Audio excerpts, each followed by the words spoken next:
¿Está bien? Bueno, ¿cómo estamos? Esta es la segunda parte del práctico 14, ¿sí? Vamos a ver unos ejercicios más de optimización y luego vamos a pasar a los que son de teorema fundamental de cálculo. Entonces, lo primero que vamos a hacer es, voy a contarles un poco por dónde pueden hacer la resolución del ejercicio 2.12, donde nos dicen que tenemos una cubeta de agua, que acá es donde saco a relucir el artista que llevo dentro, que tiene la siguiente forma, ¿no?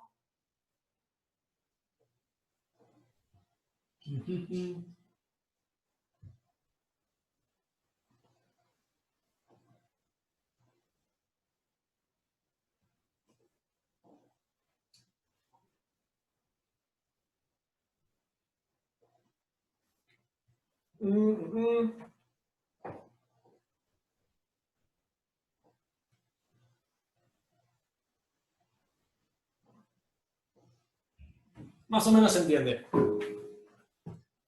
Tengo más mensajes, no sé por qué no me actualiza. Ahí está.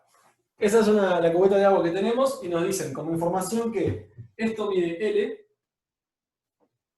este otro lado mide L', este mide L', y acá tenemos un ángulo θ.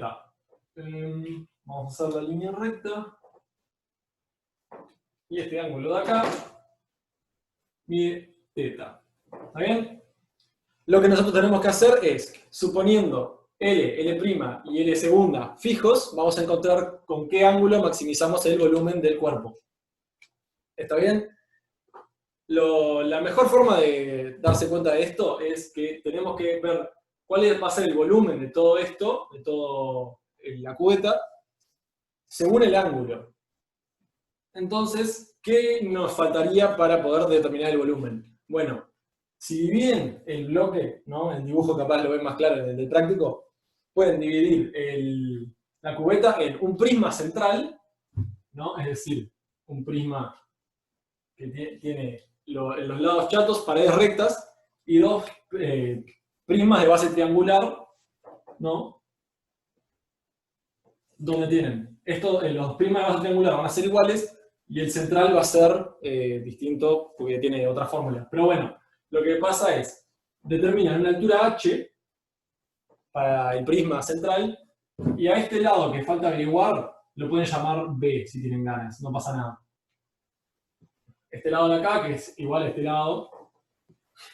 Entonces, ¿cómo nos va a quedar el volumen del cuerpo este en función de h y de b? Bueno, el prisma central tiene dimensiones L por L' por H. Entonces tenemos volumen es igual L por L segunda, perdón, por H, más dos veces el volumen de los primas laterales, ¿no?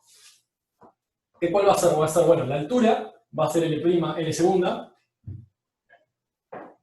y luego el área de la base es el área del triángulo que tiene lados B, H y desconocido, pero tiene el ángulo θ que conocemos. Por lo tanto, esto es B por H sobre 2.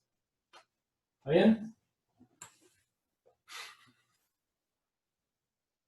Ya que sabemos, no, tenemos esos datos. Ahora lo que importa para seguir con el ejercicio es saber, bueno, cuánto valen B y H. Y lo que vamos a hacer es ver la cara lateral, esta de acá. Esta cara la vamos a estudiar y tiene esta forma. Este es un lado rectángulo. Este es nuestro ángulo de θ. Este lado mide H y este lado mide B. ¿Y qué sabemos? Sabemos que este de acá abajo es L'. Entonces tenemos un ángulo que sabemos los tres lados y un triángulo que sabemos los tres lados y el ángulo. Entonces vamos a usar trigonometría para sacar los valores de B y H, que nos van a permitir conocer el volumen total. Por lo tanto,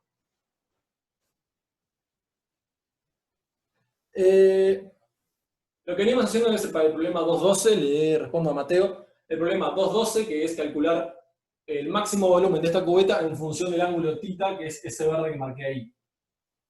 El volumen lo podemos dividir como tres secciones, ¿no? El prisma central, que es este prisma de base rectangular, que está en el medio, y los dos prismas laterales que tienen base triangular. ¿Cómo nos queda la fórmula? Bueno, nos queda L por L segunda por H, H siendo este lado que determinamos. Eso va a ser el área del prisma central.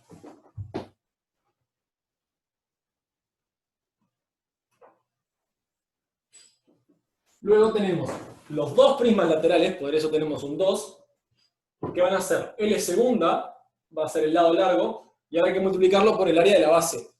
El área de la base es B por H dividido 2. ¿Por qué? Porque estamos frente a un triángulo que tiene lados B, H y es rectángulo. Por lo tanto hacemos B por H sobre 2, lo multiplicamos por la altura y ese es el volumen que ocupa el prisma lateral. Ojo que el θ va a afectar en la altura, ¿no? Porque si yo tomo un θ muy abierto, va a irse achicando la altura. Entonces, ¿qué tenemos acá? Bueno, podemos usar trigonometría. Sabemos que seno de θ va a ser igual a el opuesto sobre el adyacente. En este caso el opuesto es B, el adyacente es la hipotenusa L', ¿no? B sobre L'. Y luego coseno de θ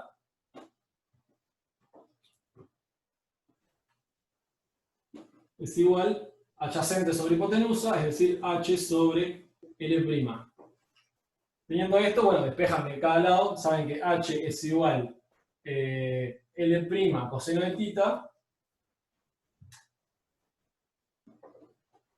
y que B es igual L' seno de θ.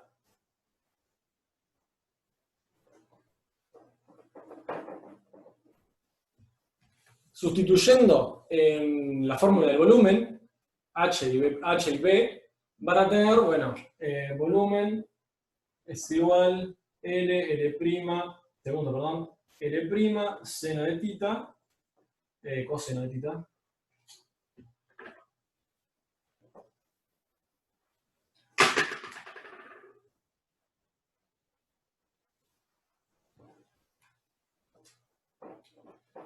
Coseno, más 2 veces L segunda, B por H sobre 2 va a ser L' al cuadrado, seno de θ,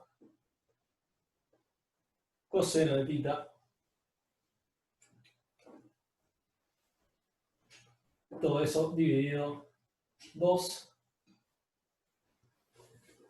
Y bueno, acá lo que terminan teniendo es una función del volumen expresada según θ, ¿no? Tienen coseno de θ, seno de θ y coseno de θ. Y ahora van a hacer lo mismo que el resto de la fórmula de los ejercicios de optimización. Van a derivar esto según θ, van a encontrar un máximo y un mínimo, van a encontrar máximos y mínimos, se fijan cuál es el que quieren, en este caso están maximizando el volumen, por lo tanto, van a encontrar ese máximo y va a ser el resultado de todo esto.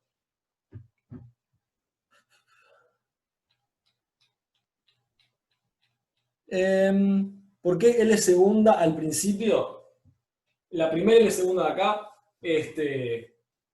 dividimos el cuerpo en tres partes, ¿no? En un rectángulo, digamos, en un rectángulo del medio que se levanta a una altura h, que h es el nombre que le dimos al lado este de acá del triángulo. Luego, los dos prismas laterales que tienen el largo L', uno de sus lados mide, L segunda, uno de sus lados mide L', y el resto no lo sabemos ni lo averiguamos. ¿Está bien?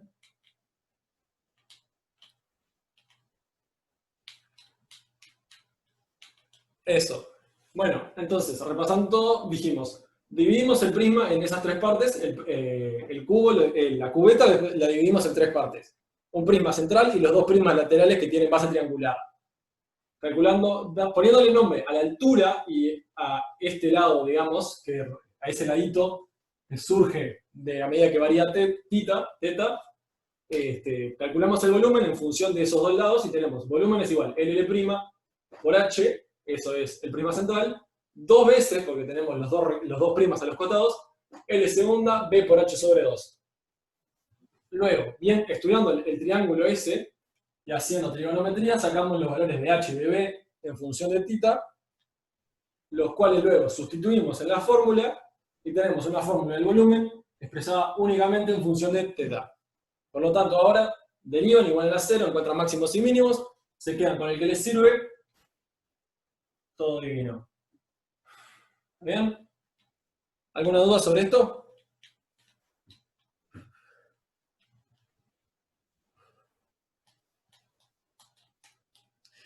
El hecho de que estas partes estén torcidas no afecta la fórmula del volumen. O sea, H sería la altura del cuerpo, si el cuerpo está derecho. No estoy entendiendo la pregunta, Daniel. ¿Te animás a expresarlo un poco mejor, capaz, o de otra forma? Porque date cuenta de que si H no es un número fijo, sino que cuando nosotros movemos θ, fíjate, H es igual L' coseno de θ. Por lo tanto, a medida que movemos θ, H va a cambiar, ¿no? Entonces, en particular como coseno tiene un máximo en 0, ¿no? Es decir, H va a ser máximo si agarro valor θ 0. ¿Por qué? Porque voy a tener solo el prisma central. A medida que empieza a agrandarse θ, H se va a achicar, ¿no? Porque estoy abriendo el prisma hacia los costados, pero bueno, gano volumen en las dos partes laterales. Fíjate, si θ vale 0, seno de 0 acá va a dar 0, por lo tanto todo este término se anula y tengo solo el volumen del central.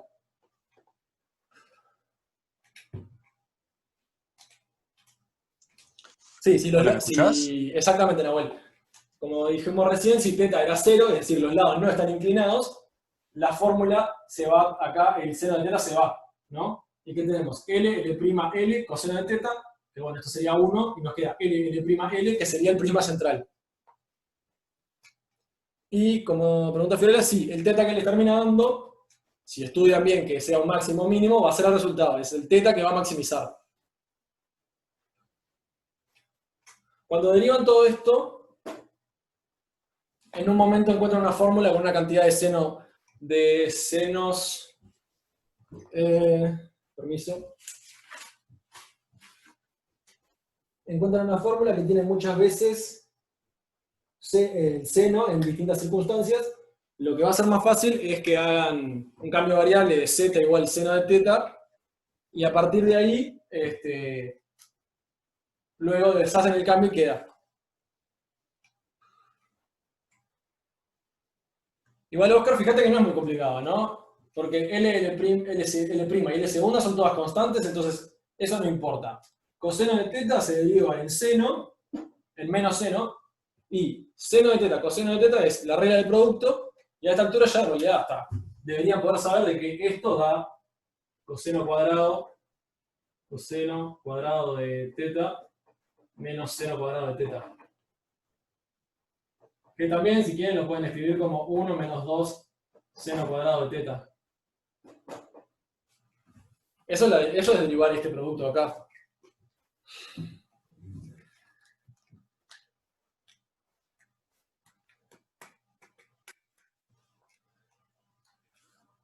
O sea, una figura derecha o torcida con la misma altura tiene el mismo volumen.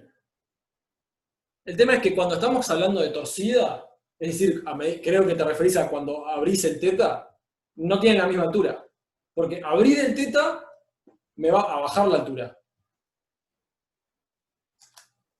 Si tiene la misma altura, pero permito cambiar θ, lo que va a ocurrir es que L' se tiene que agrandar para que eso pueda suceder.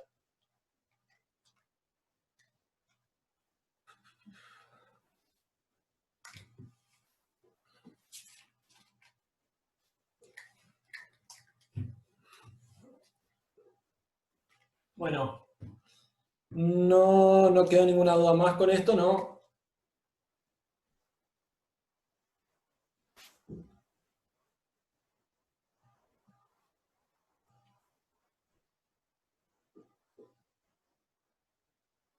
Bien, perfecto. Si no, no quedan más consultas, entonces seguimos acá.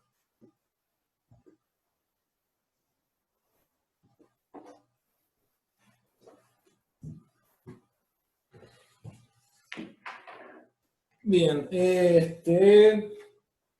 dijimos que íbamos a hacer el 13, que es el del cilindro. ¿Está bien? El del cilindro, no el del silo. Plantean que se quiere construir un silo para guardar semillas que contenga un volumen fijo B0. Que eso es lo primero importante, es volumen B0. Volumen igual B0. ¿No? Y nos dice, el silo debe tener piso circular, paredes cilíndricas y una media esfera como techo. No voy a dibujar un silo porque me parece que es tratar de exigirle demasiado a mi capacidad artística. La estructura a construir incluye techo, paredes y piso. Si el constructor cobra por metro cuadrado de superficie construida, añade en función de B0, el volumen, el radio de la base del silo, que hace que el costo de construcción sea mínimo. ¿Está bien? Por lo tanto, el perfil del silo es una cosa así, ¿no? Eso es, si quiero hacer la sombra para atrás, tiene una línea punteada hacia atrás. Y bueno, ahora la pregunta es, ¿cuál es el volumen? Bueno, el volumen va a ser el volumen del cilindro, que vamos a decir ahora tiene altura h. Voy a hacer esto un poco más grande. Me parece que lo voy a terminar dibujando.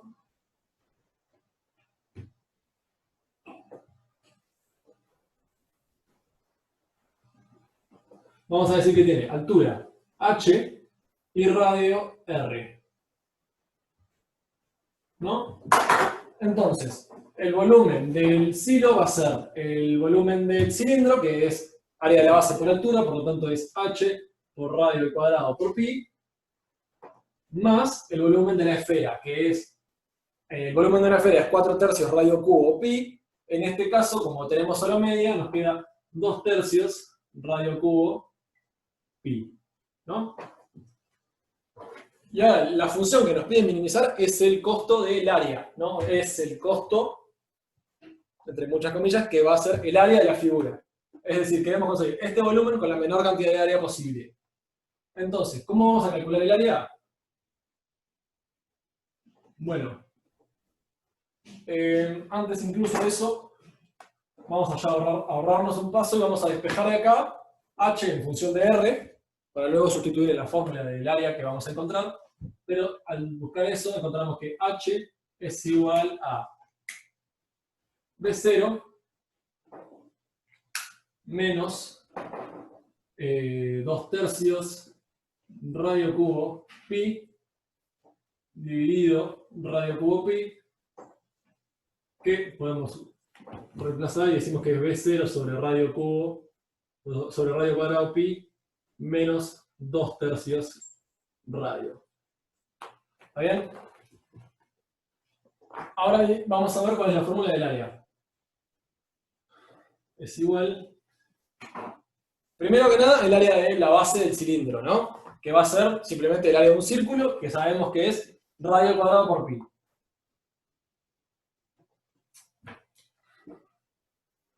Radio al cuadrado por pi. Luego, ¿qué vamos a tener? Tenemos el área del cilindro, que ¿qué va a ser? Va a ser el perímetro de la base multiplicado por la altura. El perímetro es diámetro por pi, por lo tanto, 2 veces el radio, pi, por la altura que dijimos que es h, que luego vamos a sustituir. Y a esto hay que sumarle el área de la esfera. El área de una esfera es 4 veces su sombra. Eso es todo un razonamiento, pero es decir, el área de una esfera es 4 veces el área de un círculo de igual radio. En este caso estamos trabajando con media, por lo tanto es 2 veces radio al cuadrado por pi. Entonces ahora lo que vamos a hacer, como siempre, es vamos a sustituir h, es igual a h, sustituir h acá para encontrar una fórmula que dependa únicamente del radio.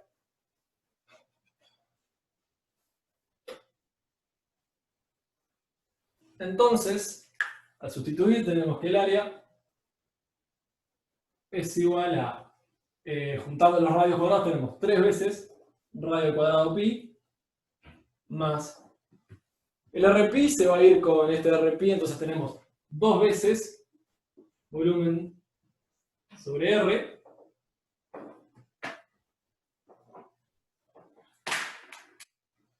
de 0, estamos poniendo con verde, 2 veces el volumen sobre R, acá también vamos a ponerlo con verde, para así lo hacemos todo prolijo,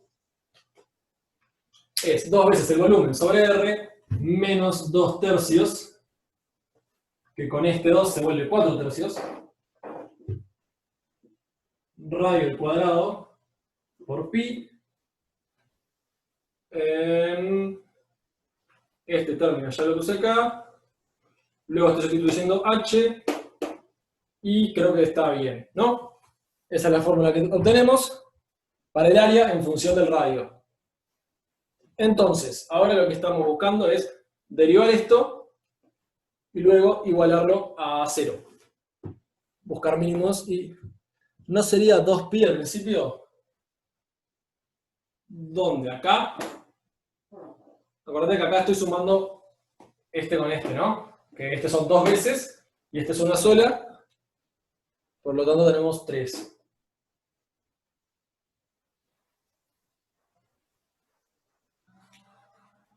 ¿O me faltó alguno? A ver. Volumen BC, volumen del cilindro, radio cuadrado por pi por altura. Mitad de la fórmula del volumen de la esfera. Si espejo me dio así. Área es área de la base, área del cilindro. 4 veces la sombra dividido 2. Sustituyo, mando para acá. El 2 lo distribuyo por ahí. Creo que está bien. Creo que es esta la fórmula. Ah, no, si el pi se fue, uno de los radios se fue, está. Sí, esa es la fórmula. Y bueno, luego derivamos el área según el radio. ¿Y qué tenemos? Tenemos 6 veces pi. Acá tenemos 6 veces pi, 6 veces rpi. Acá tenemos menos 8 tercios rpi, entonces 6 menos 8 tercios radio por pi menos 2 veces b0 sobre r al cuadrado. Esto lo obtuvimos de derivar la fórmula del área según el radio, ¿no? Y 6 menos 8 tercios es 6 sobre 13, 18 es 10 tercios. Esto acá es 10 tercios.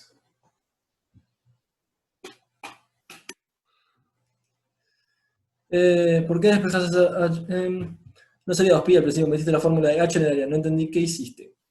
Lo que hicimos fue, despejamos la altura en función del área que nos informaron que es constante y del radio que no conocemos. Y tenemos una fórmula que nos expresa la altura en función del radio. Luego la sustituimos en la fórmula del área, para así expresamos el área únicamente en función del radio, que es lo que desconocemos. Teniendo eso, lo vamos a derivar, y luego vamos a encontrar cuánto tenía que valer el radio para maximizar esto, el área. Para minimizar el área, perdón, manteniendo el volumen. ¿Por qué despejas h al principio? Para que le quede en función de una variable del área, perfecto. Para que le quede solo una variable, si no imposible. Está, eso mismo. Entonces ahora tenemos toda esta explicación, y lo que estamos buscando es que sea igual a 0. ¿No? Por lo tanto, tenemos 10 tercios. Vamos a sacar el factor común r cuadrado en todo. Entonces de acá obtenemos 10 tercios r al cubo pi menos 2b0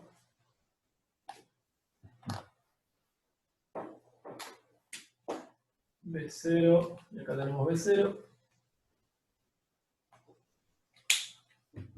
dividido r al cuadrado igual a 0. Y eso se va a cumplir si solo si podemos despejar esta fórmula y tenemos r cubo es igual, 2b0 pasa para aquel lado, tenemos 2b0 dividido 10 tercios, por lo tanto es 3 quintos Y luego tenemos dividido pi también por B0. Y esta es la solución, la posible solución, que ahora tenemos que ver si verifica la derivada de... Si verifica que es el mínimo, ¿no? Porque recuerden, estamos buscando el minimizar el área para este volumen. Entonces, viendo el signo del área, ¿qué tenemos? Tenemos un doble cambio de signo en cero, es decir, tenemos en cero no existe, y no hay un cambio de signo, y luego tenemos esta otra raíz en raíz cúbica. Voy a mover esto. Tenemos que en cero no existe, y acá tenemos raíz cúbica de 3b0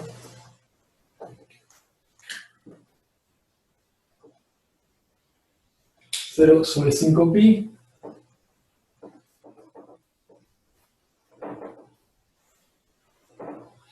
y esto es más menos más. Por lo tanto, viendo el signo, vemos que esto es un 0.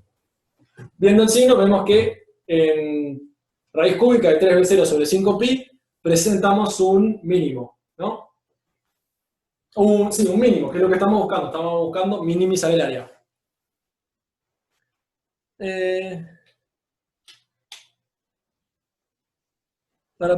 No entiendo, Oscar pregunta, no entiende por qué empezamos con el volumen y después el área.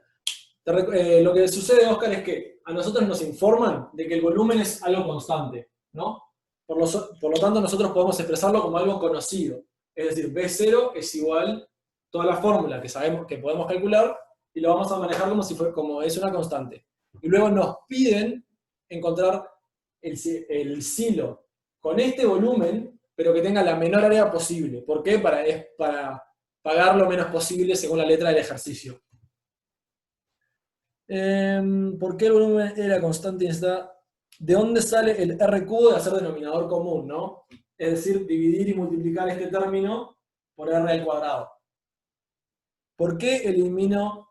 Carol pregunta, ¿por qué se elimina el R al cuadrado? No se elimina. ¿Qué es lo que sucede? Nosotros tenemos toda esta fórmula igualada a 0. La única forma de que una división dé 0 es que el denominador sea 0. Por lo tanto, sí o sí tenemos que buscar que lo de arriba sea 0 y lo de abajo... Bueno, lo importante en realidad es que no se anule al mismo tiempo, pero el único valor que haría que se anulase al mismo tiempo sería 0, por lo tanto, que es lo que ves acá, por lo tanto no pasa nada. Esto es menos.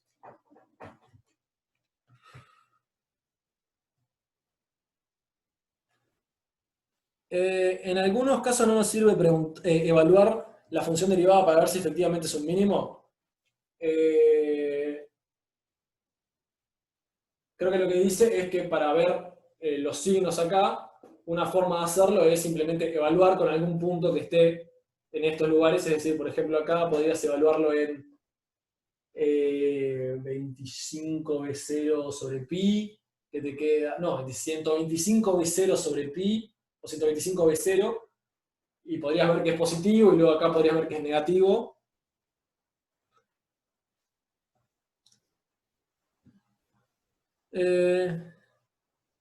Si es doble en el 0, ¿por qué lo cambia? Estaba mal eso, lo corregí, gracias. Es triple, en realidad no, es solamente doble. Acá arriba no hay raíz 0, y acá abajo hay 2 veces raíz 0, por lo tanto es doble ahí. ¿Termina ahí el ejercicio? Sí, pide el radio, y este es el radio, o sea, este es el radio del cubo, el radio termina siendo, o sea, radio es igual raíz cúbica de 3b0 sobre 5.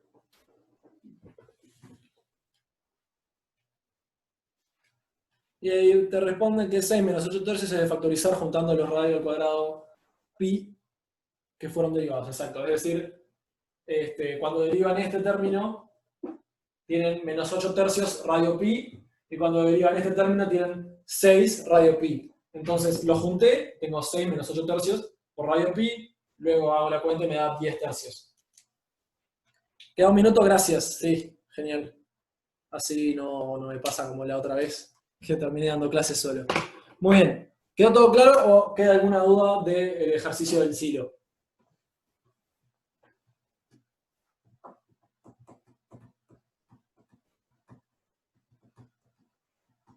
Todo claro, muy bien. Entonces, ahora vamos a pasar a lo que es el teorema fundamental, la parte 3 de este práctico. Se va a cortar ahora en cualquier momento, así que creo que para cuando termine de borrar ya voy a arrancar la próxima llamada.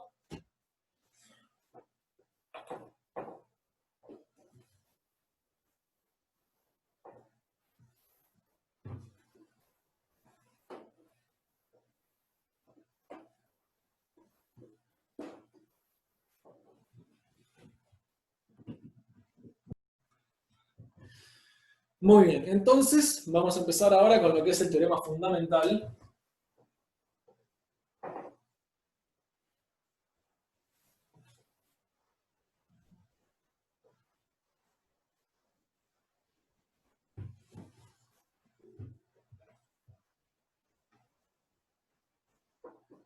Que como ustedes ya se pueden imaginar, algo que tiene el nombre de teorema fundamental del cálculo es importante, ¿no? ¿Qué nos estaba diciendo el teorema fundamental del cálculo? Sea f de x seccionalmente continua,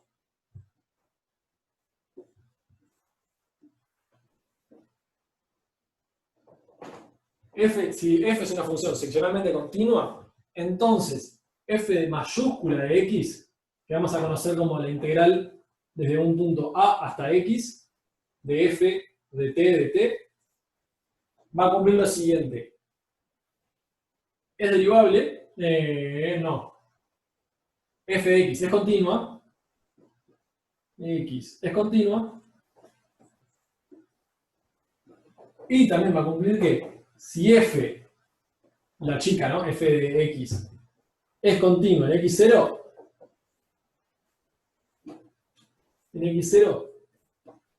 entonces f de x es derivable en x0 y también que f' de x es igual a f de x. ¿Entiende? Es decir, si tenemos la integral de una función, que sabemos, la función que estamos integrando es seccionalmente continua, entonces, lo primero que sabemos es nuestra función f mayúscula es continua, en todo el dominio que se esté trabajando, y luego, si f minúscula de x es continua en un punto x0, entonces f grande de x es derivable en ese mismo punto, y también su derivada vale lo mismo que esta función f chica evaluada en ese punto. ¿Está bien? Ese es el teorema fundamental de cálculo, que es lo que vamos a estar usando para esta sección. Entonces, con esto ya aclarado, vamos a empezar a hacer algunos de los ejercicios. El 1 no lo vamos a hacer, es algo bastante sencillo, es en verdad aplicar esto.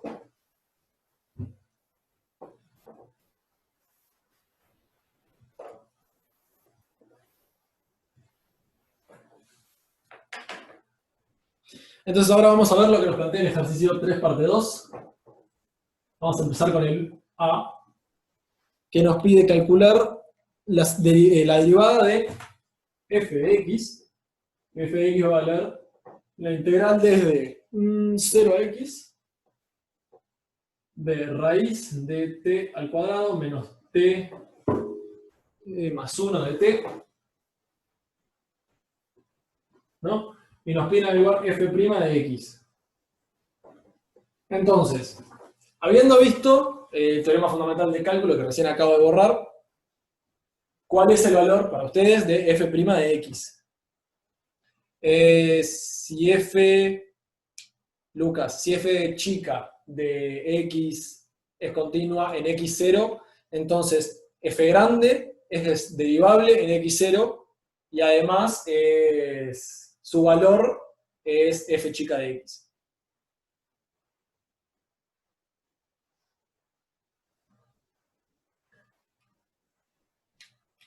Perfecto, raíz, está bien lo que dicen, es raíz de todo esto, pero en vez de t, como estamos en x ahora, digamos, es de x cuadrado menos x más 1. ¿No? La parte B es algo muy similar, pero tiene algo que hay que entender, que es, ahora nos plantea lo mismo, pero con la integral de desde x hasta 3, de raíz de t al cuadrado menos t más 1, diferenciado según t. Entonces, ¿qué opinan de esto? Ahora, ¿cuánto va a valer la derivada de esa función?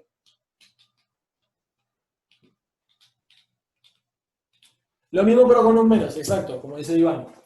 ¿Cómo lo podemos ver? Bueno, esto va a ser igual a menos, y vamos a cambiar los índices, que era una propiedad de integrales.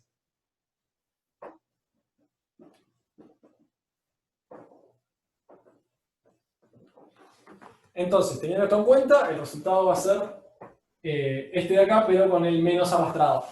Porque, ¿qué es lo que pasa? El f grande de x, que es la integral de una función, tienen que acordarse que siempre está definida con el x arriba, ¿no? Esto de acá no es f grande de x porque el x está abajo. Para tener un f grande de x tiene que estar arriba. El valor, no, te recuerdo que no importa que haya un 3 acá abajo. ¿Por qué? Porque el teorema fundamental del cálculo integral lo expresa con una variable a incluso abajo. Una variable a cualquiera. Y el resultado no queda dependiendo de esa variable a. Perfecto. Y ahora el C, que ya les trae algo, digamos, distinto, que va de 0 hasta x al cuadrado, pero de vuelta a la misma función. T al cuadrado menos t más 1 de t.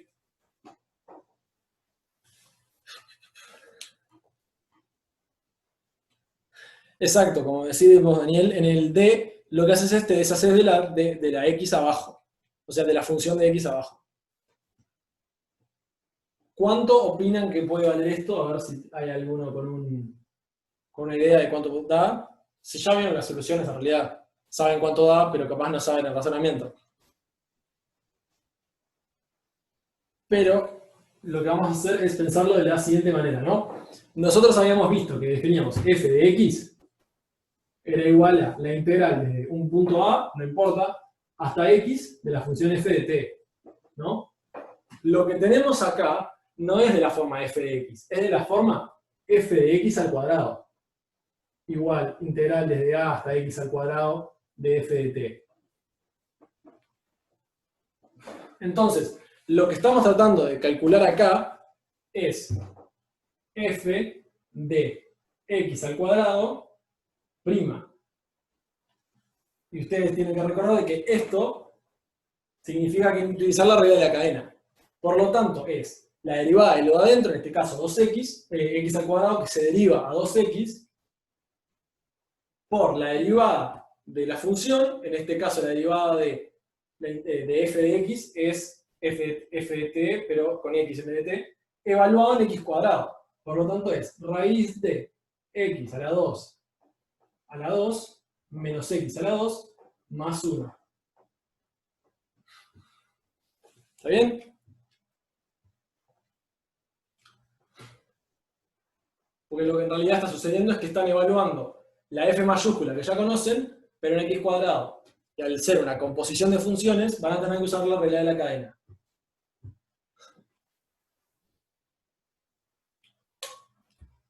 ¿Alguna consulta sobre eso?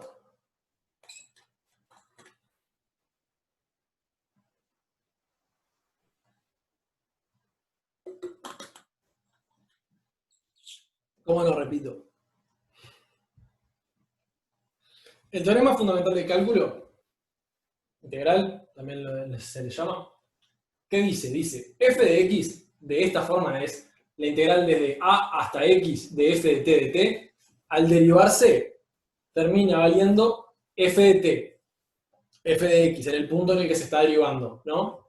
Pero ¿qué sucede? Cuando ustedes en el superíndice o en el subíndice tienen algo que no es de la forma x, exactamente x, no están, o sea, no pueden hacer una aplicación directa del teorema fundamental del cálculo. ¿Por qué? porque no están trabajando con f de x. Están trabajando, como en este caso, con f de x cuadrado. Por lo tanto, al trabajar con f de x cuadrado, ustedes tienen que usar la regla de la cadena. ¿Por qué? F de x cuadrado prima, ¿qué van a tener que hacer? Van a tener que decir, bueno, esto es igual a x cuadrado prima por f primo evaluado en x cuadrado. Es decir, si ustedes tienen algo de la forma f de g de x, cuando le hacen la derivada, van a tener g' de x por, si saben que, si f está definida así, como f de t, entonces va a ser f por f de g de x.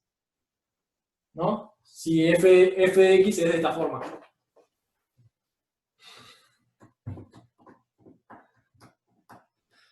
Exacto, Julieta. Sustituís t por x al cuadrado, pero no te olvidas de usar la regla de la cadena que hace aparecer este 2x acá, ¿no? Es decir, el x cuadrado que estaba dentro tiene que salir para afuera, pero derivando, ¿no? Derivándose. Por lo tanto, x cuadrado se deriva a 2x, que aparece acá, y luego toda esta parte es la derivada de f mayúscula de x, que sabemos que es lo de adentro de la integral siempre, evaluado en x cuadrado. Voy a volar eso. No, volvé.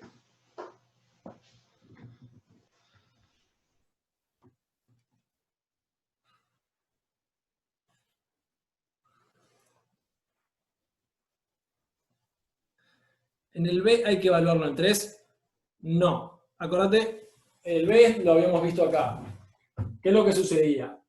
El X estaba abajo cuando se necesitaba que estuviese arriba. Por lo tanto, para derivarlo lo que podíamos hacer era poner un menos y darlo vuelta.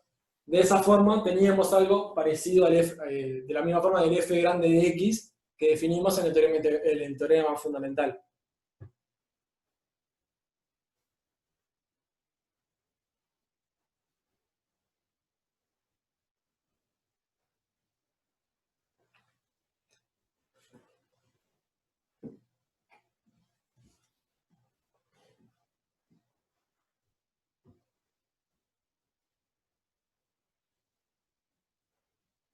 ¿A qué hay que derivar? ¿Qué es lo que piensan que hay que derivar? Natalia, ¿la raíz? ¿Raíz está acá adentro? Yo miro para acá abajo porque acá abajo tengo lo que escriben. Ahora, como te dice Valentina, f grande de x' es f de x, lo que está adentro. Por lo tanto, la derivada, esta de acá, f grande, sería esta f, que es lo que está adentro. Por eso es raíz de la función que está adentro evaluada en lo que está acá arriba. Acá arriba.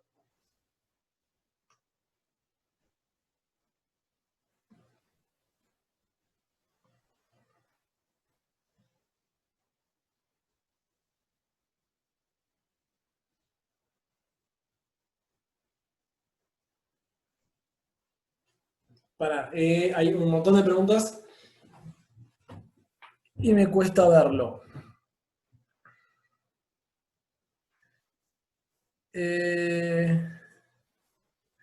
Daniel pregunta, en el D, ¿tenemos que modificar los índices de la integral? Por ejemplo, dividir el coseno de x sobre el coseno de x y logaritmo de x con el coseno de x. Te tengo una solución mucho más fácil, Daniel. El D te plantea la siguiente integral, es de coseno de x hasta logaritmo de x. De la función, que es la misma de siempre, voy a llamarla f de t porque no viene el caso. Esto de acá, ¿a qué es igual? Y bueno, es igual a la integral desde coseno de x hasta 0 de f de t más la integral desde 0 hasta el logaritmo de x de f de t. ¿Está bien? Y estos dos, ya lo sabés llevar a la forma de una f mayúscula de x. Es bastante fácil, esto lo multiplicás por -1 y das vuelta a los índices, y ahí ya podés aplicar regla de la cadena y teorema fundamental y queda resuelto. Bien, siguiente pregunta. No puedo usar dilatación porque es X, ¿no? Si fuera un número podría usarlo. El tema es que si usás dilatación, si no me equivoco, te queda X adentro de la integral. En realidad, a la hora de integrar es raro porque estás diferenciando según t dentro de tu integral. Por lo tanto, X es una constante frente a lo que estás trabajando, pero al mismo tiempo tenés en tus índices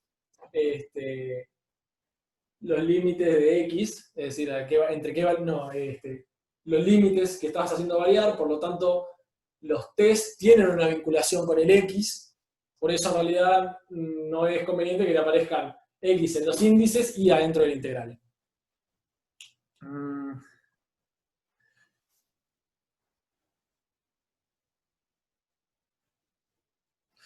Vale, pregunta, ¿por qué en el D pongo coseno de X hasta 0? Es una propiedad que nos permite usar, una propiedad de las integrales, que coseno de X, o sea, en la integral desde A hasta B, es decir, una propiedad ya de la parte de integrales, no es nueva, nos dice integral desde A hasta B de cualquier cosa es igual a la integral desde A hasta C y desde C hasta B. Son iguales. Eso es lo que estoy usando. Estoy haciendo aparecer un 0. En realidad, lo que va a ser importante es que no dependa de X lo que ponga acá. Puedo poner 1 y 1, puedo poner 6 y 6, pueden poner E y E, no pasa nada. Lo importante es que no dependa de X. También sería válido si pongo X al cuadrado, pero no ayuda.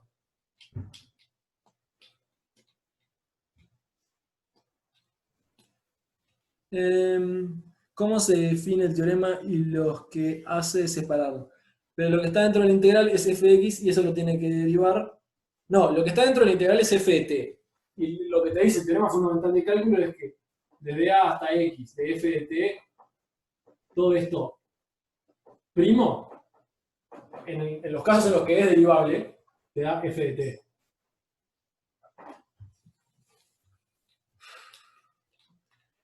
Por lo tanto, no hay que derivar lo que está dentro. Lo que está dentro queda tal cual está.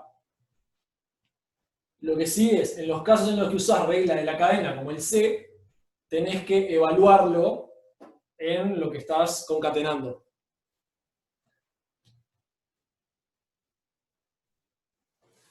En el B, luego que diste vuelta al intervalo, no habría que derivar todo eso.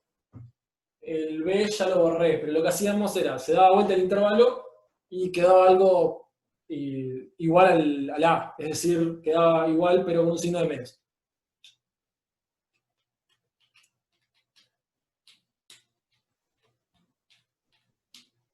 Sí, pero acuérdate que nos pide la derivada de la integral. Nos pide derivar algo que tiene la forma integral, ¿no?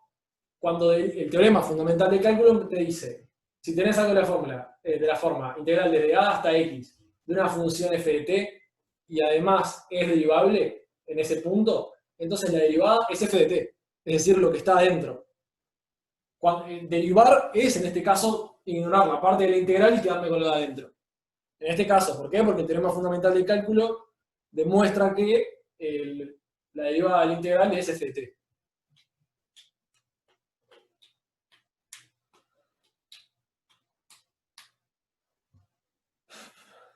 ¿Qué se hace después de esto en el D? La primera parte de esta se multiplica por menos 1 y se dan vuelta los índices, ¿no? Entonces tenés integral desde 0 hasta coseno de x de f de t.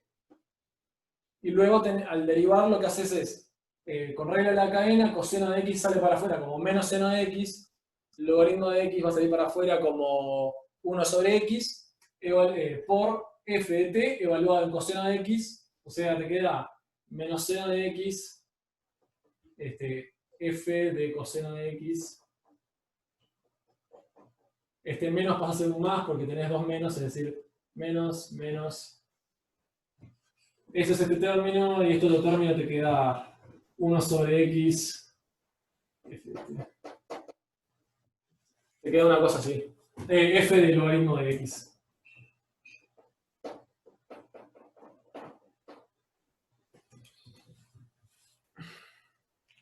¿Está bien? Bueno.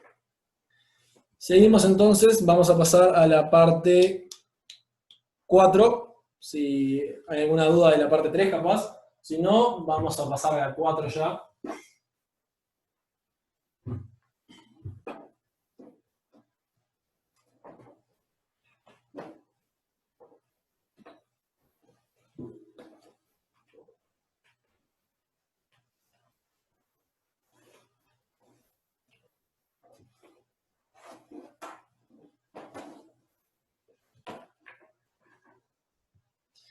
En el E en realidad ya tiene la fórmula, la forma f mayúscula de x, por lo tanto, obtener la derivada de eso es simplemente lo de adentro de la integral, pero con x en vez de t.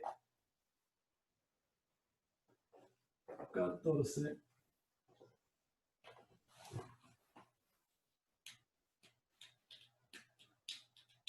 El 4 nos pide determinar si existen una función f de los reales en los reales tal que, y nos da distintos casos, ¿no? En el caso A nos dice, la integral desde 1 hasta x de f de t es igual a x cuadrado menos c. Y voy a escribir esto bien. F de t igual x cuadrado menos c. Nosotros tenemos que encontrar acá f de t y también c para que estas dos funciones, para que esta igualdad se cumpla. Por lo tanto, en un principio no podemos decir nada acerca de qué es la integral de f de t, porque f de t es una función desconocida, ¿no? X cuadrado menos c lo conocemos perfectamente, pero como bien dice Daniel, si tenemos una igualdad en todos los reales de entre estas dos funciones, sus derivadas también van a ser iguales, ¿no? Por lo tanto, al derivado de ambos lados, esto ya tiene la fórmula de f grande de x, por lo tanto esto es f de x, ¿no? Y x cuadrado menos c lo podemos derivar y tenemos 2x. Entonces, acá tenemos nuestra función f de x, perfectamente. Pero ¿qué pasa? Todavía nos falta encontrar el valor de c para que esta igualdad se cumpla. ¿Y qué sucede? Lo que vamos a hacer para encontrar el valor de esta c es evaluar esta integral. ¿En dónde? En cualquier punto, en realidad. Siempre suele haber uno que va a ser el más fácil de todos. En el caso de las integrales va a ser, si es posible, el número que anula la integral, ¿no? Porque recuerden que si estamos tomando una integral de un intervalo nulo, nos va a dar siempre cero la integral. Por lo tanto, si acá evalúan en 1, evalúan 1 en 1, ¿no? Tienen la integral desde 1 hasta 1, de 2x, de 2t, t de t, que va a ser igual a 0, porque es una integral de intervalo nulo, y esto va a ser igual a 1 al cuadrado menos c. Por lo tanto, c es igual a 1, ¿no? Despejando de acá. ¿Por qué no se cumple para cualquier c? Porque fíjate que acá lo que encontrás es que f de x es igual a 2x, ¿no? Acá encontraste el x, pero en realidad te queda como un c colgado. Cuando vos probás para evaluar en un punto particular, vas a encontrar de que tenés una discordancia del c. El por qué no se cumple para el c viene en realidad del hecho de que a medida que se deriva, ¿no? Siempre perdés los términos independientes, ¿no? Porque pensá de que dos funciones que son iguales pero separadas por una constante tienen igual derivada, ¿no? Entonces, estas dos funciones, si yo tacho la c, es decir, x cuadrado menos c tiene igual derivada para cualquier valor de c, ¿no? Es decir, x cuadrado menos c, todo esto primo es independiente de c.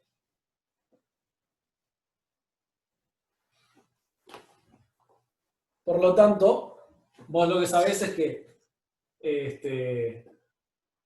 al derivar te estás perdiendo la información de c.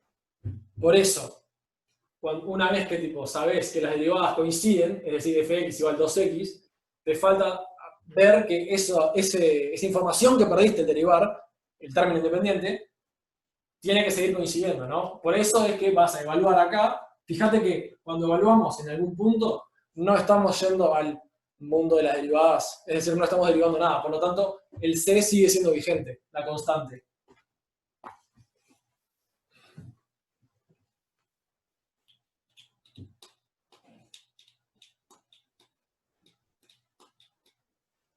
¿Está bien?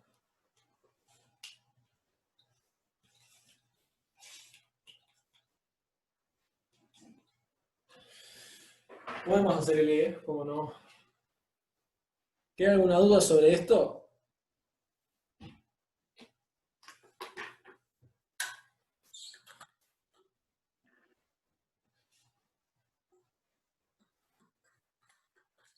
Muy bien.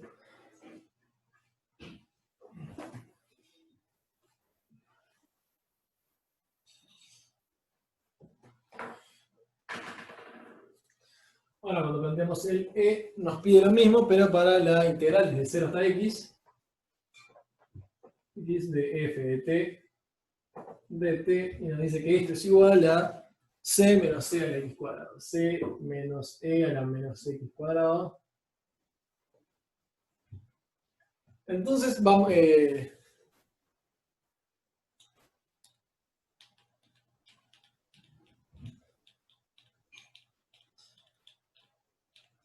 el C es un caso particular, si querés lo vemos ahora un poco aparte. El B, digo, el C en realidad es más lo que está buscando para ver, pero la idea va a ser la misma. Si vos evaluás en cierto punto, se te va a tener que seguir cumpliendo la igualdad.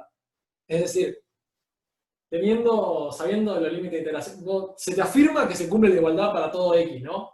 Por lo tanto, vos tenés que probar con X's y llegás a una restricción según ese C. Ahora vemos bien cómo se ve eso en el C.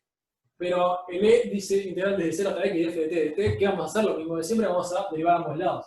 Y tenemos f de t, o de x en realidad, es igual. Cuando derivan, pierden el C, por lo tanto, tienen la derivada de este lado, que es 2x, menos 2x por menos c a la menos...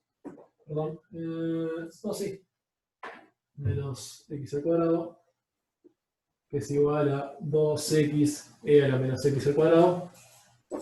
Entonces saben que su f de x es esto, y lo que van a hacer es evaluarlo en cero. Siempre suele ser más fácil evaluarlo en el punto en el que la integral se anula. Si evalúan en cero, tienen 0 es igual c menos e a la menos 0 al cuadrado, que es igual a 1, perdón, es igual a c menos 1, c menos 1, entonces c es igual a 1. ¿Se cayó el EVA? Uy, no. Desde acá no hay mucho que yo pueda hacer, pero... Ah, claro. Está bien, no había pensado el link que estaba ahí. Yo la puedo iniciar sin problemas, así que para la última parte de la clase yo la inicio desde mi computadora y ustedes se unen a través del link que acaba de pasar Daniel. Muchas gracias, Daniel. Si no, yo desde acá debo tener acceso al link, pero no sé bien dónde.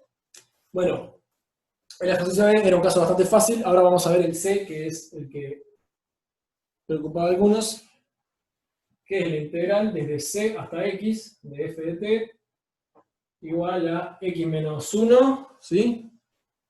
X menos 1 a la 4. ¿No? Entonces, claramente lo que van a hacer derivar.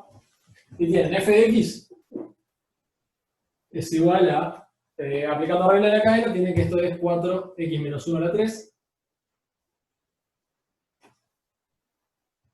¿No? Y ahora lo que necesitan hacer es averiguar el c. ¿Cómo van a hacer eso? De la misma forma que lo venían haciendo antes. Van a evaluar en algún punto de interés. Acá quizás no es tan fácil como siempre evaluar dónde se anula el intervalo, pero en realidad sí lo es. Porque ¿qué sucede? Si evaluamos en C, ¿qué voy a tener? La integral desde C hasta C, es decir, un intervalo nulo, por lo tanto tengo 0, va a ser igual a c menos 1 a la 4. En particular, esto es un producto de 4 veces lo mismo. Pueden, si quieren, pasar la raíz cuarta para el otro lado, pero ¿qué saben? C menos 1 es igual a 1. Entonces, ¿qué va a tener que suceder? C menos 1 es igual a 0, perdón. Entonces, C tiene que ser igual a 1.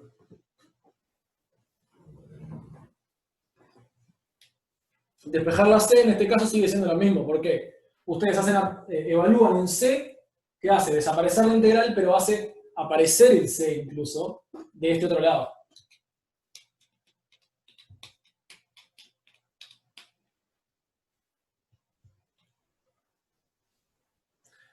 ¿Ese C es único? Sí. Porque pensá que si este C no fuese único, es decir, si existiese otro C, yo podría evaluar en C y tendría como más de un C donde, es decir, tengo acá, tendría más de un valor posible y tendrías entonces más de un lugar donde estarías anulando una función, una integral por intervalo. Si siempre C es igual a 1, no, en 1 creo que da logaritmo de 5, en el D.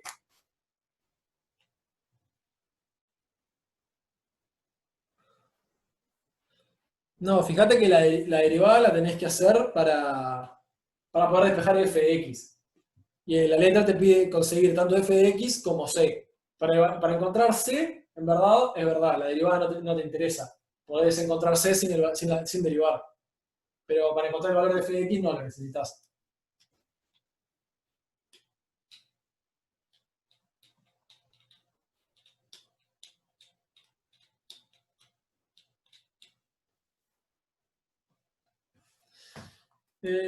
C al cuadrado igual a menos 2.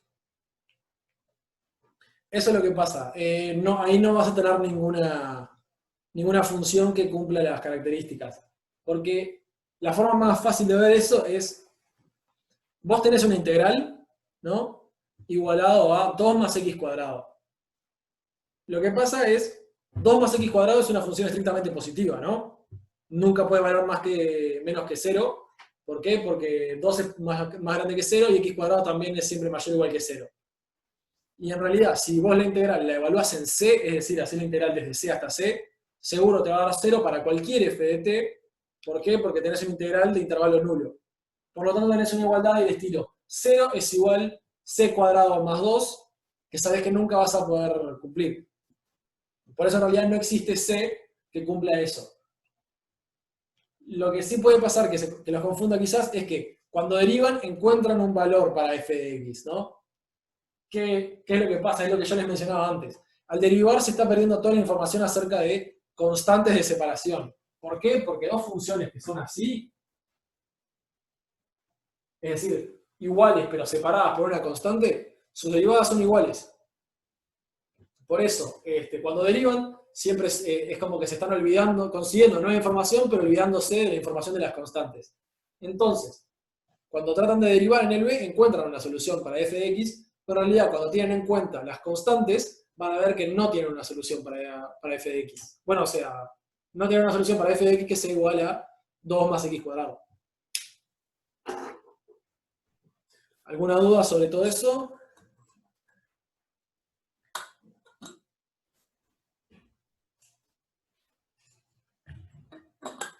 Thais, fíjate que tiene sentido por esto que te menciono. Cuando estás derivando, te estás olvidando de las constantes. Lo que vos estás derivando, o sea, al derivar, lo que encontrás es algo totalmente lógico y válido. Es verdad. Pero lo que termina pasando es que es verdad en cuanto importan las derivadas. Luego, cuando vos te tomás el tiempo de chequear la solución para las constantes también, es decir, no solo para funciones separadas por constantes, sino mismo para las que tienen el valor exacto, ahí es cuando ves que no existe. Porque existe una f que cumple de que f de x es igual 2x, ¿no? Que es lo que conseguís cuando derivás. Pero no existe una f que integrada te dé 2x cuadrado.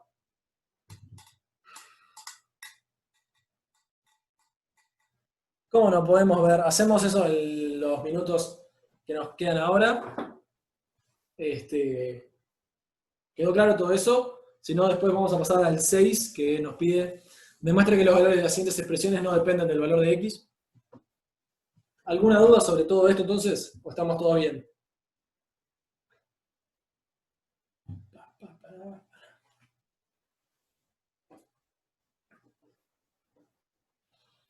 Un lujo entonces.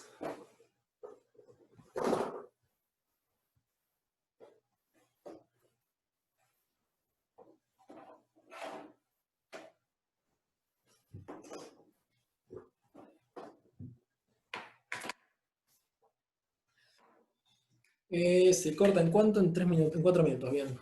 Esto es el 3 parte 6. ¿No? Nos dice, demuestre que las siguientes expresiones no dependen del valor de x. ¿Está bien? ¿Y qué nos dan? Nos dan la integral desde 0 hasta x de 1 sobre 1 más t al cuadrado más la integral desde 0 hasta 1 sobre x de 1 sobre 1 más t al cuadrado de t de t. Por lo tanto, ¿cómo vamos a hacer esto? Bueno, piensen en qué significa exactamente que algo dependa del valor de x. Significa que a medida que se mueve x, se cambia el valor, ¿no? ¿Qué sucede? Si eso no es verdad, estamos frente a una función constante, ¿no? Estamos frente a una... Este es el 3.6, parte A. Si no sucede que dependa de x, lo que estamos frente a una función constante. Y en particular, ¿qué tienen las funciones constantes? Tienen una derivada igual a 0, ¿no? ¿Por qué? Porque no cambian. Es decir, cuando uno mide el cambio en función del cambio de la variable x, va a encontrar que es 0. ¿Por qué? Porque no cambia según x. Entonces, ¿qué sacamos de todo eso? Vamos a derivar esto, ¿no? En realidad era una idea como que ya tenía que tener porque estábamos derivando integrales, bla, bla, bla. Es como algo razonable. En el caso de la primera parte, bueno, ya está en formato f mayúscula, por lo tanto, esto vale 1 sobre 1 más x al cuadrado. En este otro caso tenemos que hacer regla de la cadena, que nos saca 1 sobre menos 1 sobre x cuadrado, 1 sobre 1 más 1 sobre x al cuadrado. Cuando despejan esto tienen 1 sobre 1 más x al cuadrado, este primer término, menos este x cuadrado que divide, va a pasar por arriba, entonces tengo x cuadrado sobre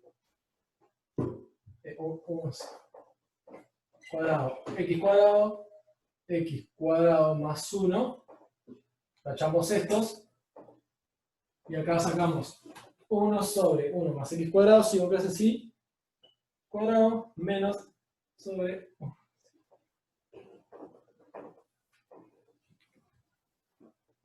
¿Está bien? Es decir, derivan ambos términos. El primero es muy simple, el segundo tienen que usar la regla de la cadena que les hace aparecer menos 1 sobre x cuadrado y luego tienen que volver en 1 sobre x, lo de adentro.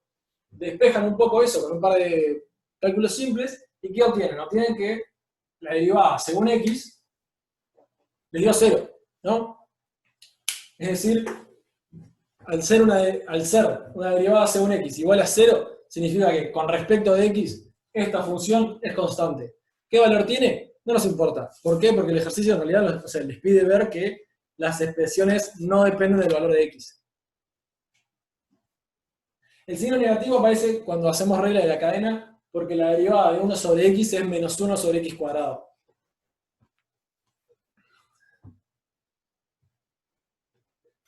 Bien, ahora explico.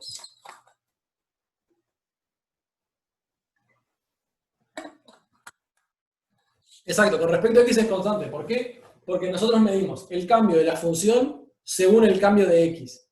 ¿Qué nos dio? 0. La función no cambia según cambia x. ¿Está bien? Ahora cuando voy...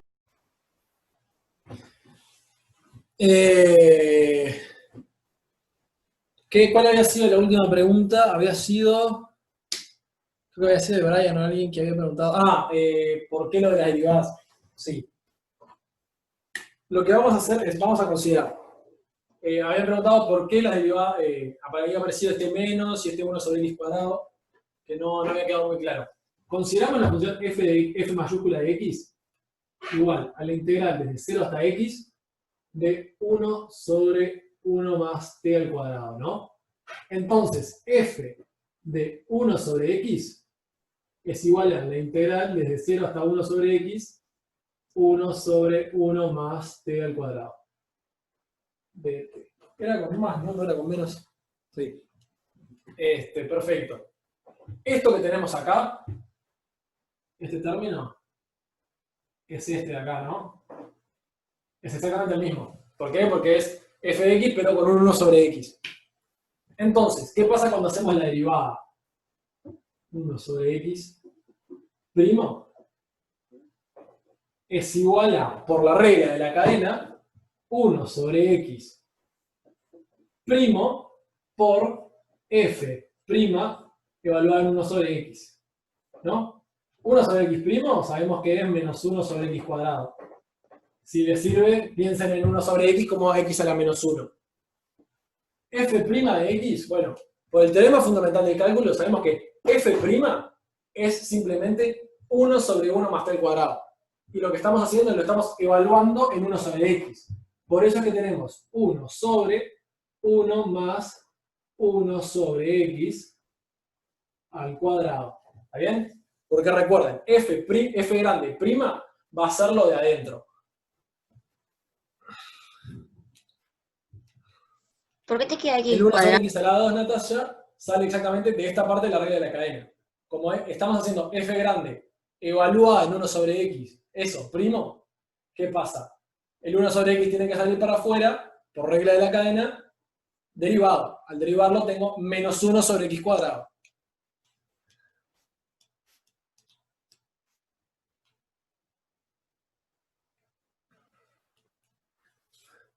Exacto, Paula. Fíjate que, ¿qué significa la derivada? La derivada es, estoy estudiando, el cambio de la función, ¿no? Esto es el cambio de la función según el cambio de la variable x, ¿no? Si esto me da 0, ¿qué significa? Significa la función f no cambia, porque dio 0, es decir, nada, la función f no cambia a medida que cambia x.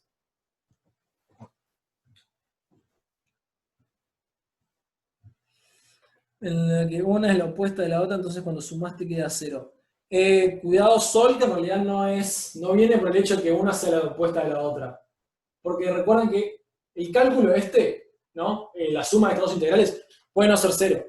Puede ser 1 para todos los reales. No recuerdo ahora, no chequeé en GeoGebra cuánto daba realmente, pero puede perfectamente no dar 0. Lo que sí se sabe es que la suma de estos dos, para cualquier valor de x, es siempre el mismo número. Por ejemplo, siempre va a ser 1. O sea que es lo de adentro derivado por el índice superior también derivado. Lo de adentro evaluado en el índice superior también derivado. No, no, cuidado que este cuadrado de acá, este cuadrado, sale por el hecho de que tengo este cuadrado en 1 más t al cuadrado. No estoy derivando, no sale por derivar.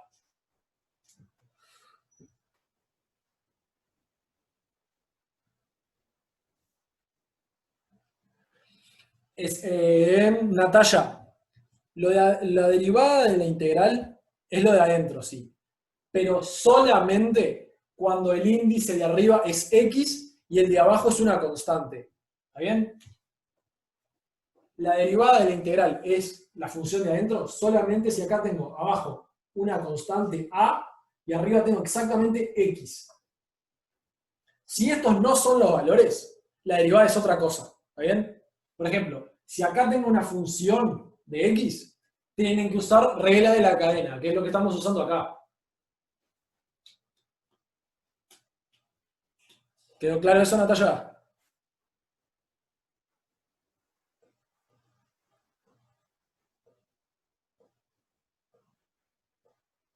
Bien. Y después Luz dice que no se entendió qué hacer con los límites de integración. Cuando derivás, el teorema fundamental del cálculo te dice que en realidad el de abajo como es una constante, no va a terminar influenciando, ¿no? Es decir, el límite de abajo, en este caso en ambos es 0, ese límite de integración no va a hacer nada a la hora de derivarlo. El límite de arriba, si es x, cuando derivo, lo que termina ocurriendo es que queda la función de adentro evaluada en x, ¿no? Es decir, simplemente la función de adentro con el x en vez de t. Pero cuando no es solamente x, lo que termina quedando es, por regla de la cadena, que lo pueden ver acá, termina quedando la función de adentro evaluada en el límite superior por la derivada del límite superior. En este caso, la derivada del límite superior es menos 1 sobre x cuadrado, y la función de adentro evaluada en el límite superior es 1 sobre 1 más 1 sobre x cuadrado. ¿Está bien?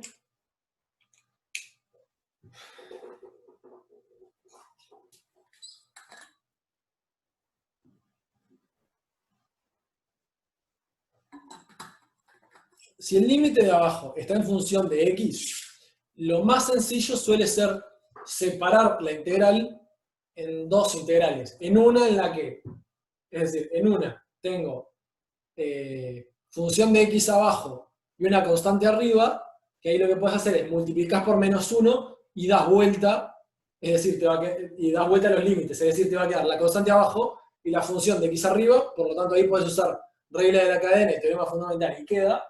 Y luego con la otra parte te había quedado con una constante abajo y una función de x arriba que nuevamente usa regla de la cadena y teorema fundamental.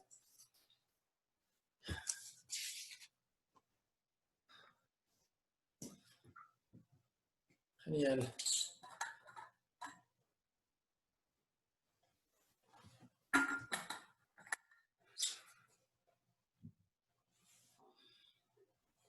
¿Quedó alguna duda entonces de cómo se hace este? El siguiente es exactamente con la misma idea. Van a derivar la función, que la van a tener que separar porque el siguiente sí tiene índices tanto arriba como abajo. Van a separarla, van a derivar según x, van a aplicar la regla de la cadena y el teorema fundamental del cálculo juntos, y les va a terminar dando 0. Entonces, como tienen derivada 0, significa que la función no depende de x. Si no me equivoco, hay un teorema, creo que hay un teorema en el apóstol que dice una función con derivada 0 no depende de x, o antes incluso, capaz están las notas del curso. Pero bueno.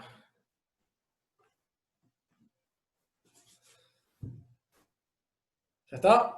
No hay más dudas sobre este. Bien, hacemos uno del 7 que pidió Valentina y algunos más antes. ¿Quién había pedido también? Lucas, así que hacemos uno del 7 y con eso creo que vamos a terminar.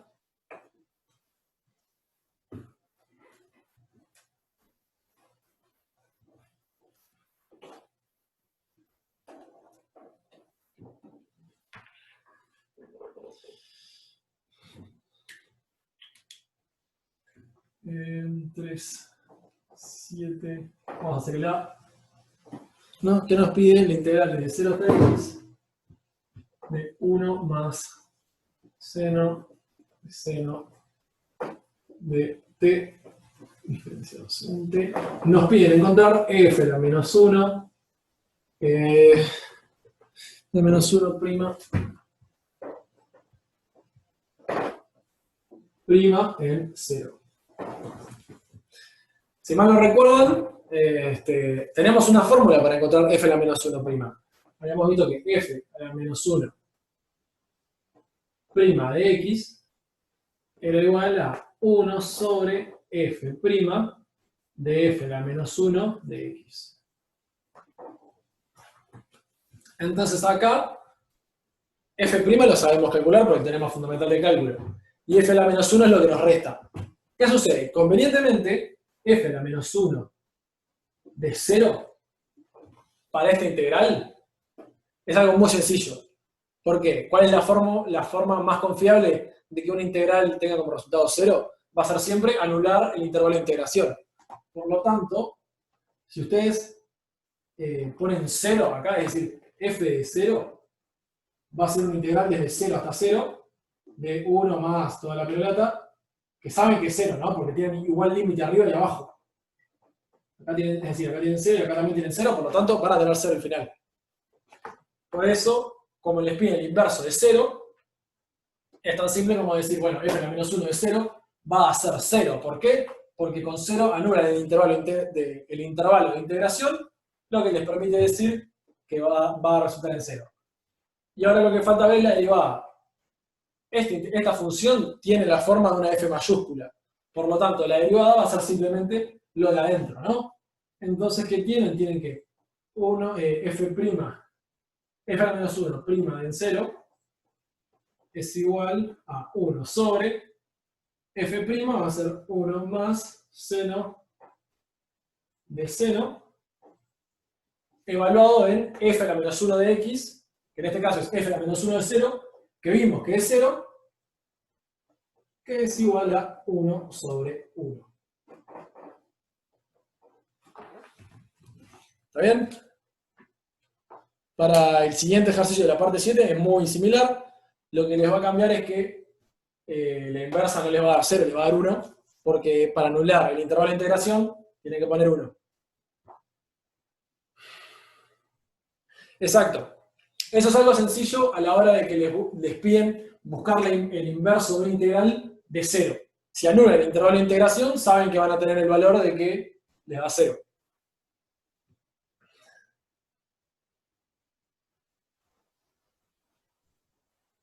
¿Por qué la inversa vale 0? Valentina, te cuento. Nosotros estamos buscando con la inversa, es decir, f a la menos 1 de y es igual a x, si, solamente si, f a la menos 1 de x, f de x, perdón, es igual a y, ¿no? Es decir, nosotros estamos buscando un f de x que sea igual a 0 en este caso. ¿Por qué? Porque es lo que está acá. Nuestro y es 0.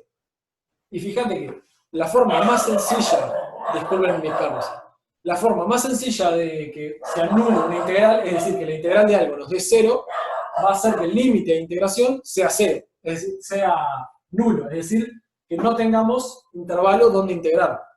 Por lo tanto, como el intervalo empieza en 0, si nosotros tomamos 0 como el intervalo superior, claramente toda esta integral va a dar 0. ¿Quedó claro por qué la inversa es 0? Sí. Genial. ¿Quedó alguna consulta más?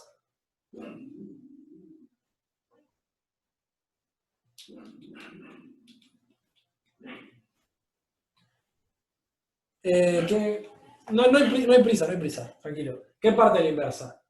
La fórmula esta, acuérdate que la fórmula esta es algo que ya habíamos visto en el capítulo de derivadas, ¿no? Que esta fórmula se cumplía. Y ahora lo que sucede es que tenemos que para cumplir esta fórmula necesitamos f a la menos 1 de 0. Es decir, queremos ver en qué momento toda esta integral nos da 0. Porque esta es nuestra función f, todo esto.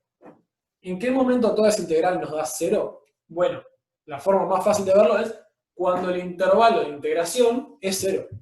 Es decir, si nosotros no estamos integrando en ningún intervalo, si el intervalo va de 0 hasta 0, claramente el resultado va a ser 0.